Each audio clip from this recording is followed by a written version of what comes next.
Hey friends, welcome back to the Guitar Max channel, and this video is about the new SBS brand of guitars. I heard some rumors about this a while back, and they just officially released this last week. So I have been wishing a company would do this for years. Make an affordable 80s shredder type guitar with wild colors, Floyd Rose bridges, hot pickups, even a reverse headstock, but something that would be really affordable. And when I say affordable, this guitar right here is priced at $379. So when you look at the affordable shrapnel era type shred guitars that are available today, you don't really have that many choices. There are a couple of Kramer guitars like the Pacer Classic and then the Beretta Special, but that doesn't even have a Floyd Rose bridge, and it only has one pickup. And then LTD does a few options if you consider the George Lynch signature guitars, but the prices for those have been creeping up and up over the years. Anyway, finally we have another option, and these guitars kind of remind me of some of the nice Charvels that are coming out these days, only this thing is like less than half the price. So SBS. Apparently, it took an entire new guitar brand to actually accomplish this. And who better to spearhead this than the true hair metal shredder himself, Steve Brown from TRIXTER. Okay, so look at this thing. Just how totally radical is this? It's even got that new guitar smell. Smell this. This thing just screams big hair, lasers, and pyrotechnics. If this guitar was a car, it would be a Corvette limousine with a jacuzzi in the back. So SBS stands for Steve Brown Sound. And this brand is connected with GFS, Guitar Fetish, right? And I think it's kind of along the lines of their Earl Slick guitars, where it's sort of like a sub-brand within GFS. But right now, at least, all of the SBS stuff is sold through the Guitar Fetish website. And they've got a few different models, lots of different color options, and also, we'll get into the specs in a second here, but I think they're also even going to be selling these pickups as like a standalone set of pickups. Okay, so specs, right? So it's an alder body. It's 22 frets on a roasted maple neck and fretboard. The SBS pickups that I mentioned a second ago, and these are hot pickups. They're passive, but they're very hot. They're listing 14.5K ohms for the bridge, and then I think it's 12.6 kilo ohms for the neck, for the impedance. So these are both very hot pickups. Now for the controls, there's a single volume control, a three-way toggle switch, and then the tone control down here, which is a push-pull pot. So you can split the coils on these humbuckers. Now, like I said, there's a few other options. There's basically like 3 different body choices, a bunch of different colors, and you can get dual humbuckers like this, or you can get a hum single arrangement. And so depending on the pickup arrangement, then you have a different toggle switch, right? So this has the 2 humbuckers, and so you've got the 3-way switch here. Now the other thing about the controls that they're kind of making a big deal out of, and you'll hear it in the demo, is that the volume has a treble bleed circuit. So basically what that means is when you roll off the volume, it doesn't really change the tone of the guitar. On a lot of guitars that don't have the treble bleed mod or the circuit, basically when you roll the volume off, you lose all of the top end and the tone becomes a lot darker as you roll the volume down. This one retains the high end as you roll the volume. Now you can see the body right here. This is, I think they're calling this Ferrari red.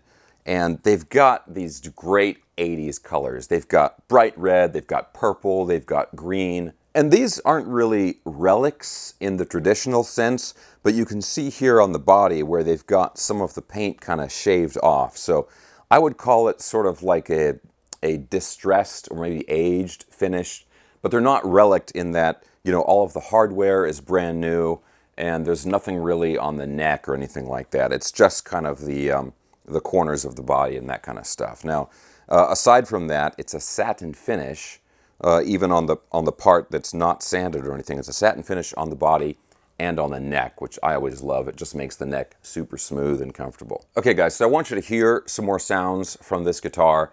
I'll go through a playing demo. We'll do some dirty playing and some clean playing, and then I'll talk a little bit more about some of the other specs, like of the neck, and with the bridge and everything after the demo, right? But real quick, guys, as always, if you enjoy videos like this, checking out cool, new, affordable guitars, and also staying up on all the latest news in the guitar universe, and you have not already subscribed, please consider subscribing right now. Okay, I'm going to go ahead and plug this in, and let's check out how it sounds.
Okay, now let's check out some of the clean tones.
Okay, so let me describe how it feels to play this guitar, and then I want to talk a little bit about these pickups also. So, like I mentioned earlier, it's a satin finish on the neck. It's the roasted maple neck. It's very, very smooth feeling, very comfortable. They've done this thing on the edge of the fretboard, the corner of the fretboard. I wouldn't call this rolled, but they kind of have a little bit of an angle on the very corner of the fretboard. So it's a little bit, just the edge of the fretboard is very comfortable. It's not sharp feeling on your hand or anything like that. Also, the profile of the neck, it's fairly thin. I mean, this is a 43 millimeter nut, so maybe slightly wider than some of the other guitars that are like this. Like the Kramers, I believe, have a 42 millimeter nut, a little bit thinner in terms of the width. But the profile to me feels like kind of a thin C shape. So there's not too much shoulder around the sides of the neck, and it's got a nice kind of round profile but thin overall. Now let's talk about the frets, because on a shred guitar, frets are a really big deal, right? The frets are done very nicely on this guitar. There's no high frets or anything like that. The corners are well done. There's no sharp fret ends. But one thing that surprises me a little bit is the fret size here.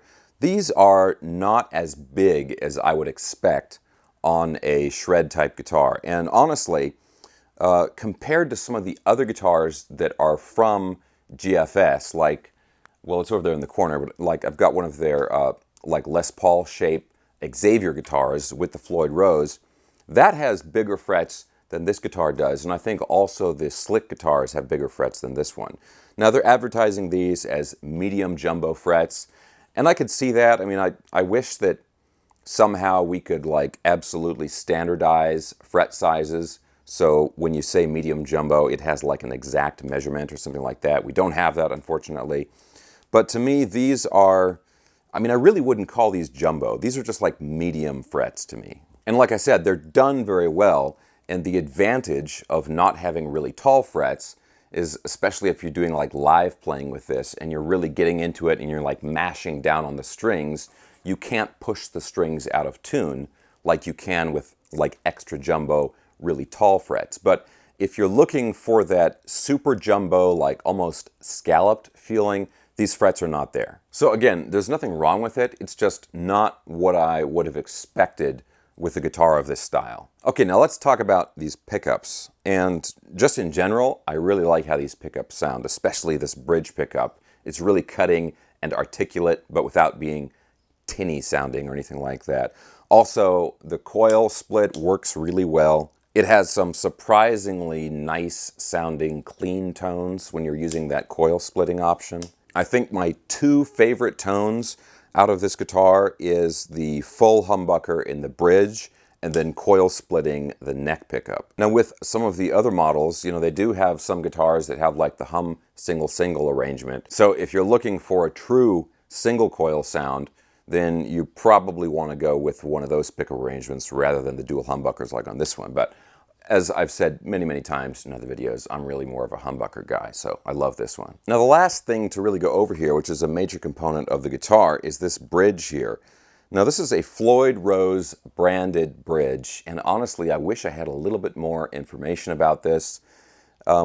Here's what I believe is going on with this bridge. So when I look at this bridge, this looks exactly like the ones that come on the Jackson, like the JS series Jackson guitars, where it says like Jackson by Floyd Rose etched in the top of the bridge. This looks just like that, only it just says Floyd Rose instead of, you know, some brand name by Floyd Rose or something. So it's not an OFR original Floyd Rose, it's not a Floyd Rose 1000, it's not a Floyd Rose special.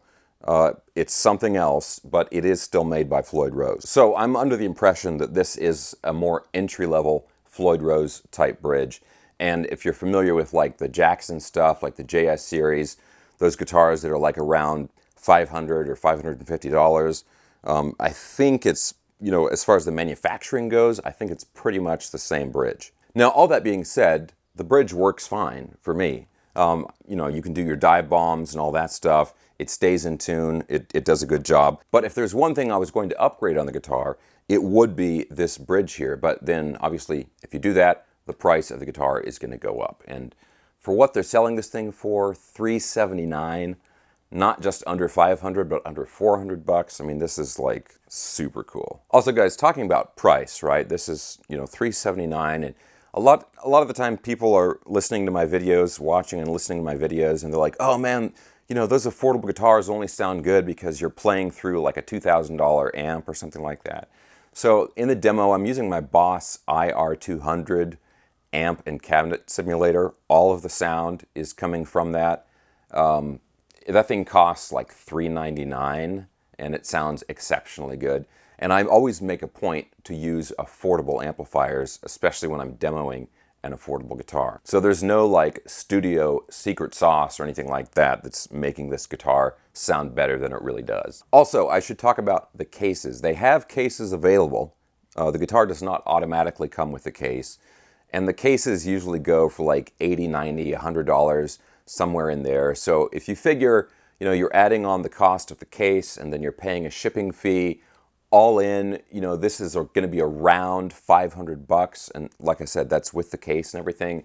And considering what you're getting, I don't know too many other guitars in that price range that have such a good cool factor to them. And look, in the listing, right, they're comparing this to a $2,000 guitar, right? I think that's a bit of an exaggeration, but I mean, it's a listing that's supposed to sell the guitar, right? If this was really a $2,000 guitar, I think it would have a different bridge and possibly bigger frets on it. But for the actual price that they are selling these things for, I mean, this just totally rocks. Okay guys, so that is the new, totally shred-worthy 80s inspired axe from SBS. And yeah guys, I think for somebody who is looking for just a go-to like hair metal or shred type guitar, or for somebody that's looking at like one of the new Charvels, but you can't shell out $1,000 for a guitar, I think this is going to be a really good choice. Okay, but what do you guys think? I always like to hear everyone's thoughts down in the comments section below. And are there any other 80s shred type guitars that are affordable that I have forgotten about that you might compare to this in the same price range? Let me know down in the comments section below.